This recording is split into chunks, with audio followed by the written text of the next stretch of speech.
carburant, électricité, des réactions sur un éventuel arrêt de subvention. Bon nombre d'usagers appréhendent une hausse du coût de l'eau et de l'électricité suite aux déclarations faites par le directeur général du Trésor sur les problèmes de trésorerie de l'État.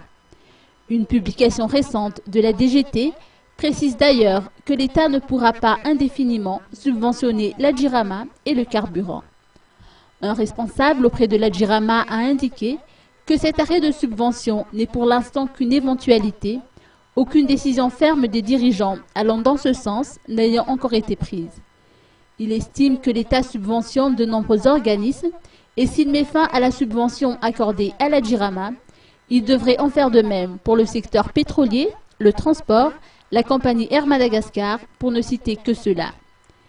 Qui dit arrêt des subventions dit également arrêt des gels des prix pour éviter qu'il y ait des ventes à perte.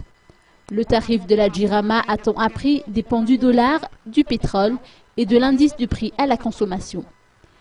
Il est difficile de déterminer le montant ou le pourcentage de la hausse du prix de l'eau et de l'électricité si l'État met fin aux subventions accordées à la Jirama. C'est en effet à l'ORE ou Office de régulation de l'électricité de déterminer le prix minima et le prix plafond. Le fait que le Trésor réclame un audit de la Jirama pour vérifier entre autres l'adéquation entre les dépenses et la consommation en carburant semble surprendre des responsables au sein de cette compagnie d'eau et d'électricité qui se demandent si la DGT a la compétence requise pour ce faire en soulignant que des commissaires aux comptes effectuent déjà annuellement des audits.